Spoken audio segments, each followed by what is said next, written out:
Unajua leo ndo ile siku klabu ya Yanga inakwenda kumtangaza mmoja ya watu waliowasajili katika klabu yake, lakini maswali yamekuwa ni mengi sana. Kuna baadhi ya watu wanaashumu kuwa moja ya wachezaji ambao wanaenda kusajiliwa kwa siku ya leo, miongoni mwao ni Faisal au Aziz Ki. Baadhi ya mashabiki na wadau wengi tofauti wamekuwa wakidhania hivyo, lakini kuna sintofahamu ambayo hata mimi mwenyewe napenda kudhania.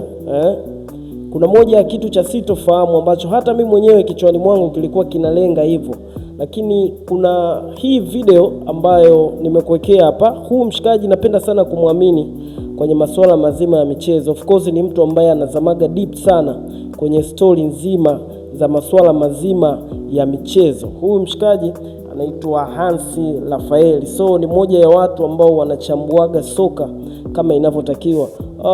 Kabla ya sintofahamu au kabla ya hizi issue kuweza kutokea kati ya Faisal na Aziz Ki, hii ni moja ya video ambayo alikuwa ameiposti kwenye Instagram yake. Hebu msikilize alichokuwa amekiongea, alafu pia nitakuwekea na moja ya videos ambayo alikuwa anaongea Ally Kamwe. Yote kwa yote, video hiyo ya Ally Kamwe ikiwa kama ina utata fulani kati ya hawa wachezaji wawili, kati ya Aziz Ki na Faisal. Ni nani miongoni mwao atatangazwa kama igizo jipya la wachezaji wa klabu ya Yanga rasmi? Hebu msikilize huyu mshikaji Hansi Rafael, alafu tashusha komenti yako kwa hiki ambacho amekiongea huyu mshikaji. Breaking news, Yanga wamekamilisha usajili wa Stefan Aziz Ki kutoka Ittihad ya Libya. Yanga wametoa kiasi cha $4.5 sawa na bilioni 1.2 kwenda Ittihad ili kuvunja mkataba wa Stefan Aziz Ki. Aziz Ki amesaini mkataba wa miaka 2 Jangwani, huku Yanga wakimpa $300,000 kama sign on fee, pesa binafsi ya mchezaji baada ya kusaini mkataba huo. Aziz Ki amekubali kurudi Yanga kwani hakuwa na furaha Libya, na sasa atakipiga tena akiwa na wananchi. Master Key is back, the king is back. Stefan Aziz Ki ni balaa jipya mjini. Kesho tutawashtua kesho, niandikeni tu huko, tutawapiga tukio kesho, hamtaamini. Hii sajili imekamilika mchana huu. Mimi simechelewa kuingia hapo. Injinia alikuwa ananiambia tafadhali tusiende kutangaza kabla bado sijakamilisha. Toka juzi naona Yanga sio dili ndani wapi? Yanga sio nani? Kesho mtaumbuka ndugu zanguni.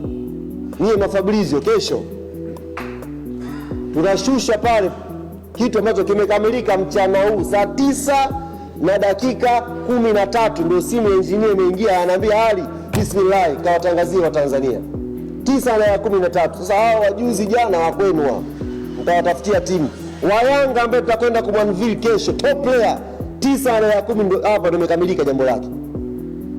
Kwa hiyo kesho wana Yanga na uhakika 100% tunakwenda kufurahi. Yaani tukimuona tu moyo unakwenda. Karibu The View Studio kwa mahitaji bora ya picha na kumbukumbu. Kama una event, birthday au mkusanyiko wowote, usisite kututafuta. Pia tuna deal na wote wanaohitaji kufanya matangazo ya biashara kama matangazo ya sauti, matangazo ya 3D, matangazo ya mabango barabarani. Pia tunakaribisha wasanii wa aina yote kufanya kazi na sisi, kama kuwafungulia YouTube channel za malipo, TikTok, Facebook.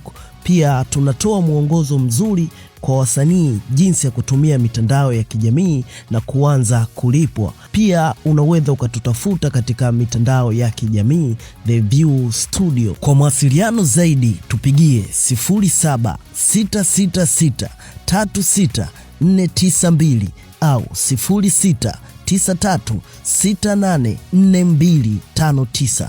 Karibu tukuhudumie.